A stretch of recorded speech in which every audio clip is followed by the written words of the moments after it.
So, in this section, we're going to talk about calendars and to-do lists. The reason why is that, we know that every single person taking this course would already have a system in place in terms of just how they keep track of things that they um, will do in the future. And some will probably use very manual methods like on pen on paper, and others will make use of tools that either is used within their work environment or tools they use privately. So we're not necessarily going to, introduce you to many tools or try to explain why you use one tool versus another. We're just going to talk you through, the implementation within your actual tool. So in the previous sections, lectures, we talked about how you can set, due dates for specific projects. And we also did note that you can then begin taking out tasks from each of the actual tasks that's written and then putting them, within your daily to-do. And we're going to just assume that you pretty much have a cap of 5 tasks per day. So let's start from the actual calendar. So although you do have the ability to know, if you look at this list often, sometimes you might have either someone you're collaborating with or partnering with, and you want them to also share that date and have that be something that's shared across both of you or across multiple other stakeholders.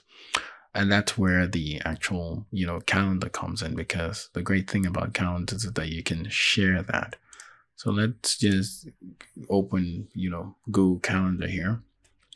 So I will not go into depth in terms of how to use Google Calendar, something that you can research on your own.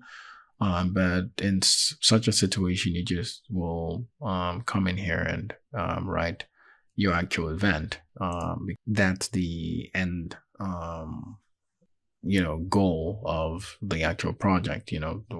What happens in terms of the final outcome. And then once that's filled, it then will find its way on whatever date that you set. And then you can also then add people to also share that particular event. So it's also visible on their calendar. You can do this with a vast array of tools. Microsoft has its tools. Apple has its tools. Google has its tools. So whatever system you're using, figure out how to use that calendar basically to give you a visual reminder of when that project is due, and also put that in context of every other thing that you have on your calendar.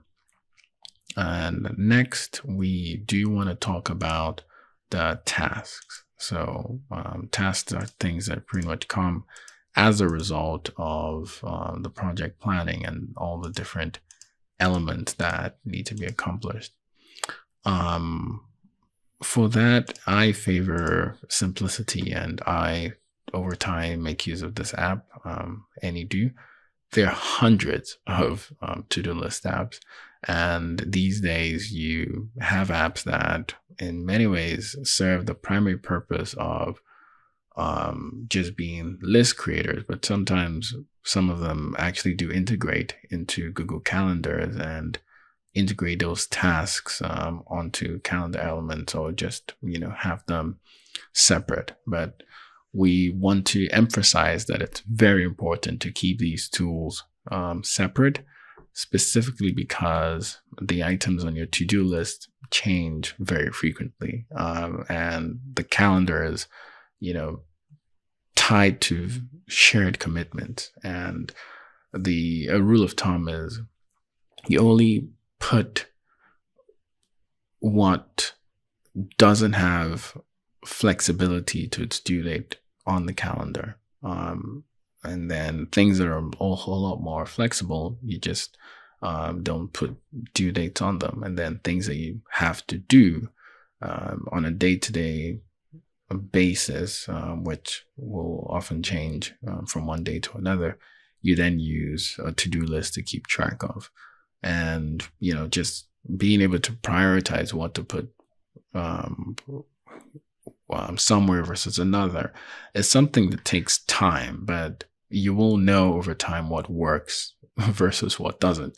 If you see things aren't being cleared off your to-do list week after week after week, that has to be revised. If you see that you put things in your calendar and they're not getting completed, that also has to be revised. But the whole idea is that you will feel your way through to a system that works well with you and also integrates nicely with the framework.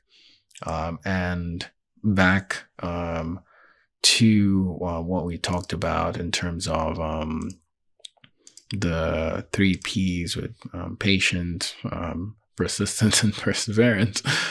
This also applies here. It will take some time. Just give it the time it needs, and it'll be worth it in the end. So in the next section, we basically just recap all that we learned here and bring this new section to a close. That's bye for now.